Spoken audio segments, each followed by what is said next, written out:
couple of weeks ago, somebody asked me what I did in my 20s. Now, I could have answered, I don't remember, it's too long ago. But my mind wasn't working quite that fast at the moment. And so I mentioned that I had worked in the business world and that part of my job had been working with major oil companies, mass marketers, and OEMs. And as I'm thinking back about that a little bit, one of the things that I learned over the years in business was that the best salespeople are those who are there to serve their customers or their clients, not just sell them something. Another thing I learned was the importance of anticipating and handling objections. And that's particularly important when you're trying to develop new business, bring a new client on board. I also learned that objections aren't necessarily bad things. That objections are things that can help clarify, they can help refine, and if they're handled properly, they can make a relationship stronger between a client and a supplier or a vendor. Well, I mention that because in the latter part of Exodus chapter 3 and the first part of chapter 4, God is handling objections. He's working to bring Moses on board with his plan to rescue the Israelites and to use Moses to do that. We started to see that last week in chapter 3, and we're going to pick up this morning in the first part of chapter 4, and I'm going to invite you to follow along with me as I read the first 17 verses of Exodus chapter 4. Moses writes, Moses answered, "What if they do not believe me or listen to me and say, 'The Lord did not appear to you'?" Then the Lord said to him, "What is that in your hand?" "A staff," he replied. The Lord said, "Throw it on the ground." Moses threw it on the ground and it became a snake, and he ran from it. Then the Lord said to him, "Reach out your hand and take it by the tail." So Moses reached out and took hold of the snake, and it turned back into a staff in his hand. "This," said the Lord, "is so that they may believe that the Lord, the God of their fathers, the God of Abraham, the God of Isaac, and the God of Jacob, has appeared to you." Then the Lord said, "Put your hand inside your cloak." So Moses put his hand into his cloak, and when he took it out, it was leprous like snow. "Now, put it back into your cloak," he said. So Moses put his hand back into his cloak, and when he took it out, it was restored, like the rest of his flesh. Then the Lord said, "If they do not believe you or pay attention to the first miraculous sign, they may believe the second. But if they do not believe these two signs or listen to you, take some water from the Nile and pour it on the dry ground. The water you take from the river will become blood on the ground." Moses said to the Lord, "O Lord, I have never been eloquent, neither in the past nor since you have spoken to your servant. I am slow of speech and tongue." The Lord said to him, "Who gave man his mouth? Who makes him deaf or mute? Who gives him sight or makes him blind? Is it not I, the Lord? Now go, I will help you speak and will teach you what to say." But Moses said, "O Lord, please send someone else to do it." And then the Lord's anger burned against Moses. And he said, "What about your brother Aaron the Levite? I know he can speak well. He is already on his way to meet you, and his heart will be glad when he sees you. You shall speak to him and put words in his mouth. I will help both of you speak and will teach you what to do. He will speak to the people for you, and it will be as if he were your mouth and as if you were God to him. But take the staff in your hand so you can perform miraculous signs with it." Well, there are, in my mind, kind of 5 distinct stages as this dialogue unfolds, the first of which we see at the beginning of chapter 4 is reluctance.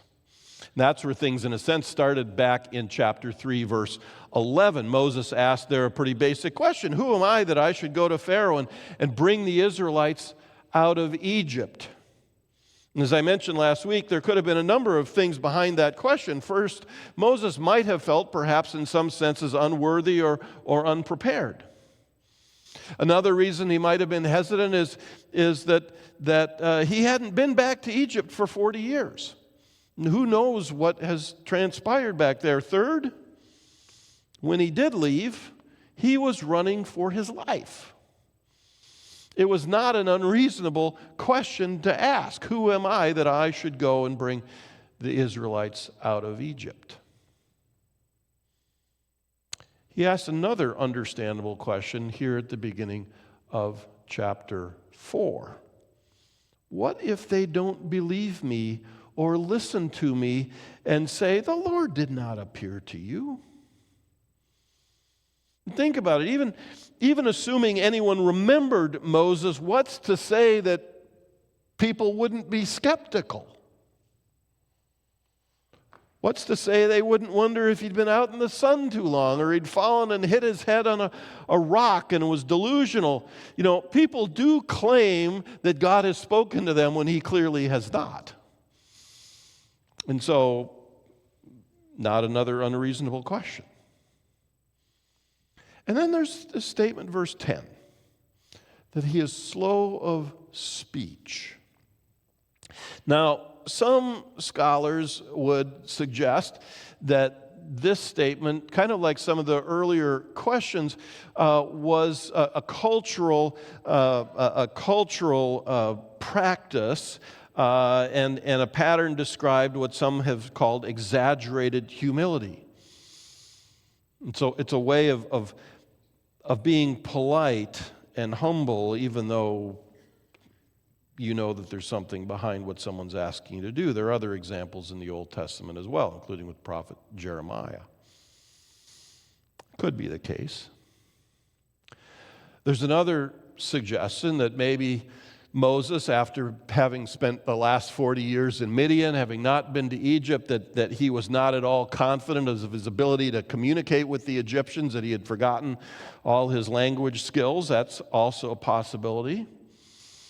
But there's a third possibility, and this is the one that I've probably run into more than any. It's been held by a number of folks over the years, and that's Moses had a speech impediment. And so when he said, I'm slow of speech, it was a reflection of something that was actually, in his mind, wrong. And he would not have been, you know this, he would not have been the first great leader or even the first great orator in history to have had a speech impediment of some sort. Again, none of Moses' concerns to this point are necessarily unreasonable. In fact, I would argue that probably any thoughtful person facing the kind of assignment that was in front of Moses at this point, that any reasonable person would ask those kinds of questions. Is this really a good idea? Well, in response to Moses' concerns, God offers reassurances. Chapter 3, he had already assured Moses of his presence with him. He had already assured Moses that the elders of Israel would listen to him. He had assured Moses that even the Egyptians would respond favorably to him and to the Israelites.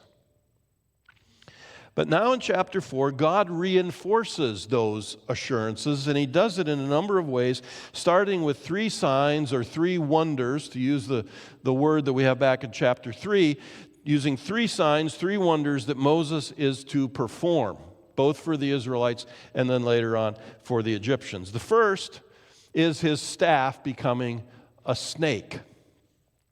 And then turning back into a staff. Now, Moses is clearly scared when that staff becomes a snake. He recoils from it, and we shouldn't be surprised. Snakes are kind of frightening things, especially if it might have been poisonous. We don't know that. It's not surprise his initial reaction. What might be a little more surprising, though, is the fact that when God told him to go and pick up the snake by the tail, that he did it. Why might we be surprised by that? How many of you have ever picked up a snake by the tail?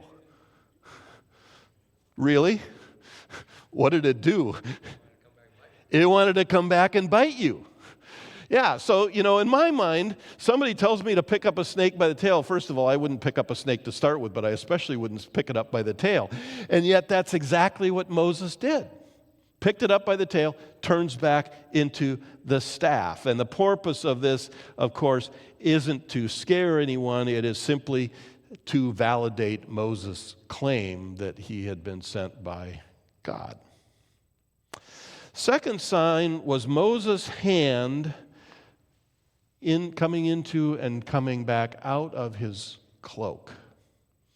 He does it 2 times. First time he puts his hand in and he pulls it out, and NIV says that it was leprous. Now that's maybe a little too narrow a translation. It could have been any number of skin diseases.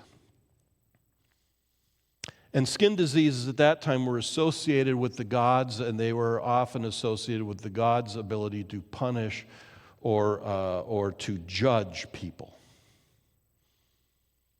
What was perhaps more significant than him bringing his hand out and it being leprous was his bringing his hand out the second time and it being healed. It's one thing to make something diseased. It's another thing to heal the disease. And the ability to reverse that condition actually foreshadows some things that we will see when we get into looking at the plagues during Lent. Not just the ability to bring the plague, but the ability to remove it. Third sign, and this is the one that really is more of a warning. It's actually rather ominous. And that's turning the water from the Nile into blood. Again, it anticipates the plagues. I say it was a warning because if you know Egyptian history at that point, you know that the nation of Egypt couldn't have survived without the water from the Nile. The Nile was considered a god. It was also the basis for life in many ways because they couldn't have raised crops without the annual flooding of the Nile. It was essential to their survival. And so when Moses was able to take water from the Nile, we'll come back to this more in a few weeks, when Moses was able to take water from the Nile and it turned into blood, think about the shock that would have given to anyone seeing that happen. And it was a sign. It was a sign that even the Nile, even this God that brought life, was ultimately under the control of the Lord. And that it could bring life or it could bring death. So, in a sense, you could say, well, if Moses hadn't been convinced already that God was in this whole thing, at this point, he should have probably been convinced. But he wasn't. So what happens? That reluctance, which wasn't entirely unreasonable, that reluctance gave way to outright resistance. What does Moses say? Oh, Lord, please send someone else to do it. Now, that word please is maybe a bit misleading. Sounds polite enough. It was a polite way, if you will, of saying no. But it was still saying no. And so what do we see in verse 14? The Lord's anger burned against Moses. If God had ears, there'd have been steam coming out of them. He is, as we say in Cheryl's family, he was torqued.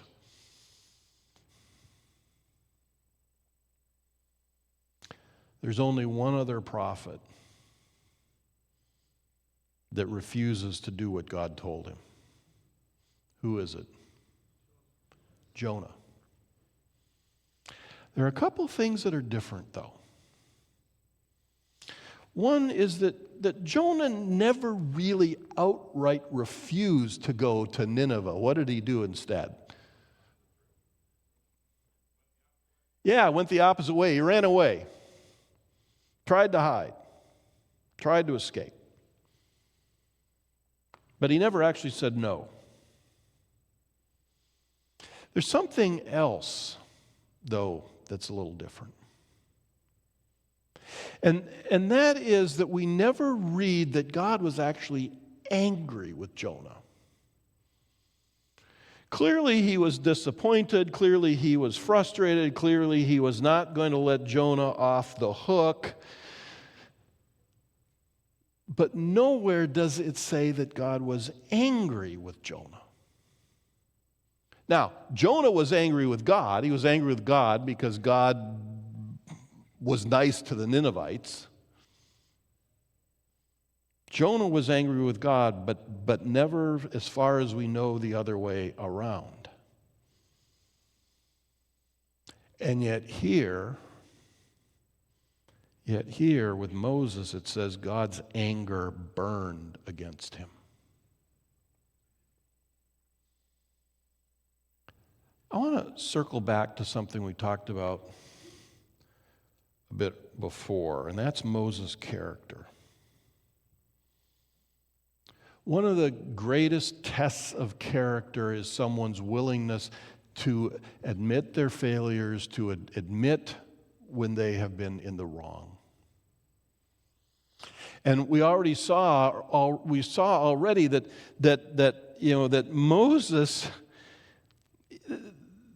Moses is writing autobiographically much of this. He's writing about himself, and we saw before he freely admitted that he was a murderer. When he could have hidden that. I mean, that's a detail he could have left out of the story. He could have said, yeah, and then I went to Midian, and not said why. Well, this is another one of those things that he could have left out. I mean, how many of us, if we knew God that was really torqued with us, that we would say, yeah, I was really dumb and I did this and God got really mad at me? Probably not something a lot of us would be willing to admit.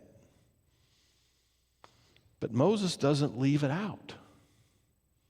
He resisted God. He freely admits that for anyone and everyone to see.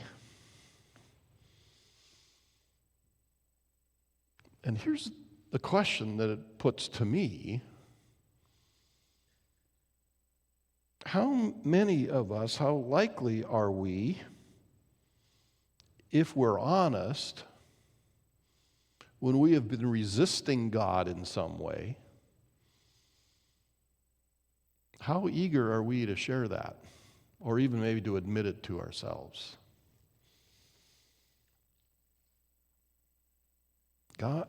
Moses' reluctance gave way to outright resistance, which led to what I'm going to call the rebuke. And that might be a little too strong, and you'll see why, hopefully, in a moment or two. There are actually two parts to this. The first is back in verse 11, where God reminds Moses, when Moses says, well, I'm slow of speech, I can't talk very well, God reminds Moses who gave him his mouth. But then it picks up in verse 14. So this is God's anger burned, but then it goes on, and it goes on to say, God goes on to say that Moses' brother is on his way and will speak for Moses going forward. Now, this is the first time we learn about Aaron. He's never mentioned earlier. We know about Moses' sister. We don't know about Aaron. And what's clear here is that God had somehow already engaged Aaron back in Egypt, unbeknownst to Moses, and Aaron was on his way to meet.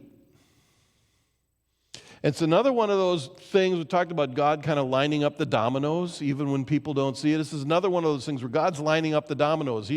Aaron was already on his way before God apparently even spoke to Moses.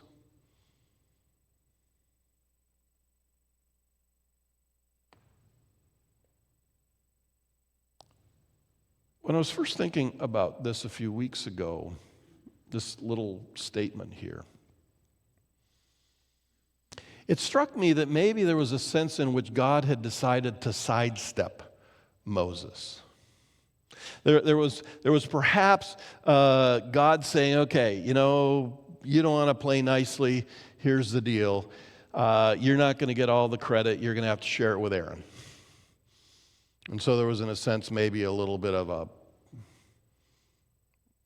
punishment. Maybe.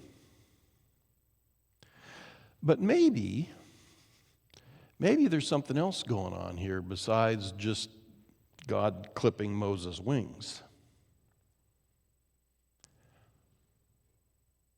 Now we know that Moses did plenty of speaking himself as things unfold. It's not like he never said anything. So he was not cut off from speaking the way it might appear here. What we also see going forward is a little bit of a tag team between Moses and Aaron. Moses is clearly the main man. He's the man in charge. But there's also, at times, a fair amount of fluidity between the roles of the two brothers in actually carrying things out. Now, I'll admit, I'm speculating a little bit here, but I can't help but wonder if maybe this is a little bit of one of those kind of strength in numbers kind of things. I mean, think about it. Moses is going to go up against the man who is arguably the most powerful man in the world at that point, or at least certainly one of the most powerful men in the world. And Moses is going to go to him and tell him to let God's people go. Even the strongest leaders need people around them, even sometimes if it's just one other person who can help carry the load. And I'm not so sure that part of this thing with Aaron is God giving Moses a person who could help keep him going. God giving him the person who will help him face Pharaoh and at times face opposition from God's own people in the tense moments that were going to come. So in that way, what might be seen as a rebuke might also be another form of reinforcement or reassurance. Which feeds to a fifth thing in all of this, and that is resolve. Verse 18, we'll pick up there next week, but verse 18, Moses has acquiesced. He sets out for Egypt. And as we see as things unfold, even though Moses makes some missteps along the way, he becomes resolute, he becomes implacable in his pursuit of God and God's agenda vis-a-vis the Egyptians. And there's another difference, perhaps, with Jonah. What did Jonah do when God had relented and the Ninevites had repented and God relented? Jonah goes off and sulks. You never see any of that with Moses. You certainly see frustration at times, but you don't see the sulking. Moses was resolved. He was resolute, but it's really God's resolve that we need to keep in front of us. Again, going back to chapter 3, verse 7, God is very clear about what he intends to do. He intends to bring Israel out of Egypt. He intends to bring them to the land that he had promised to Abraham many, many years ago. Then in verse 20 of chapter 3, after telling Moses that it's not going to be easy, there is going to be stiff opposition, he says, "So I will stretch out my hand and strike the Egyptians with all the wonders that I will perform among them." Again, foreshadowing the plagues. Bottom line in all of this, God will not be denied. He will not be refused. He will not be refused or denied by Moses. He will not be refused or denied by Pharaoh. He will not be refused or denied by anyone. What God set out to do, he will do. It was true then. It's still true.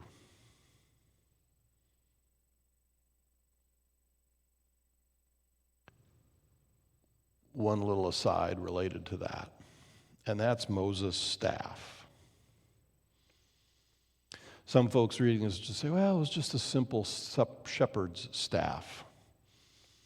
And if you think it's just a simple shepherd's staff, that actually doesn't tell us the significance of it, including just the significance of staffs or rods. Sometime you'll see that word in the ancient world. A shepherd's staff was it could be a walking stick, it could be a tool, sometimes it was a weapon. But beyond that, they were often very carefully and very intricately carved. They were personally, identifiable with their owner. They were an absolute essential. In fact, for some folks, it was the most prized possession that they had. And one person has compared them as an identifier for someone. Someone has compared them to a driver's license or even a passport today. This was your identifier. Beyond that, though, they also represented authority. Think, for instance, of a king or a queen's scepter. But in this instance, it wasn't Moses' authority that it represented as much as it was God's authority. And I say that because of chapter 4, verse 20, which we will come to, where Moses' staff is also called the staff of God. It was a reminder, as both Egypt and Israel will find out, that if you mess with Moses, you're really messing with God. It's not a magic wand, not in the least. It's actually something much more significant. And from Moses' perspective, I would argue that it's something that actually circles back to that very first assurance that God gave him back in chapter 3, the assurance that God would be with him. It was a tangible reminder, a physical reminder of God's presence and God's power at work through him and among his people.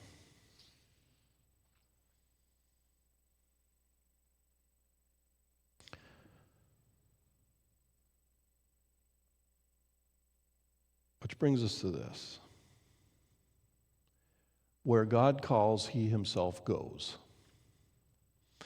Or another way of putting it, maybe a better way of putting it would be this: wherever we find ourselves, God is there without exception. Whatever situation we find ourselves in, God is present. And that's assurance that, and we come back to this fairly regularly, but if you're like me, I need regular reminders that God is present and that he is powerful and that he is with us. It's the assurance that God gave Moses. It's the assurance God gave Joshua. It's the assurance that Jesus gave his disciples and passes on to us. It is so important because, again, as we've said many times, following Jesus is not easy. And we cannot do it on our own. Just as Moses could not go to Egypt and bring the people out on his own. When God sent Moses to Egypt, he was not sending him on a fool's errand. He was not telling him to say, go to Egypt, bring the people out. When you're done, come back here and tell me how it went. He says, where you're going, I'm going. Where you will be, I will be.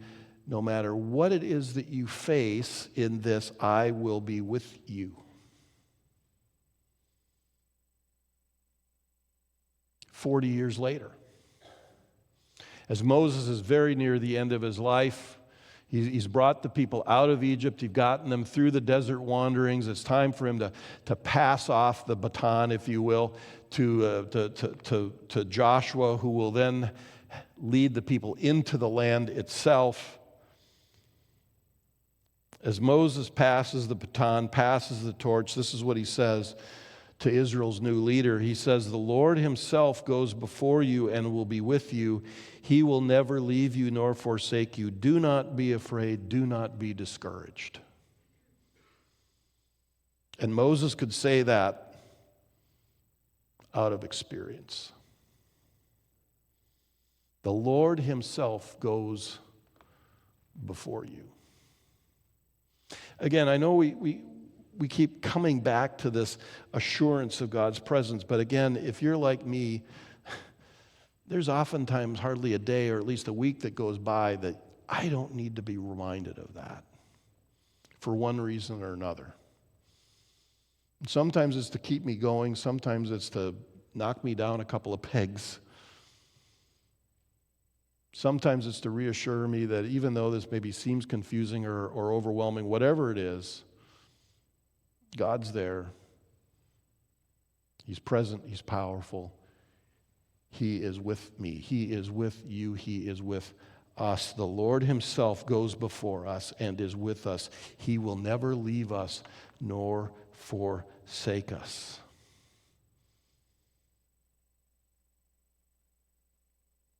Whatever way you need God present with you,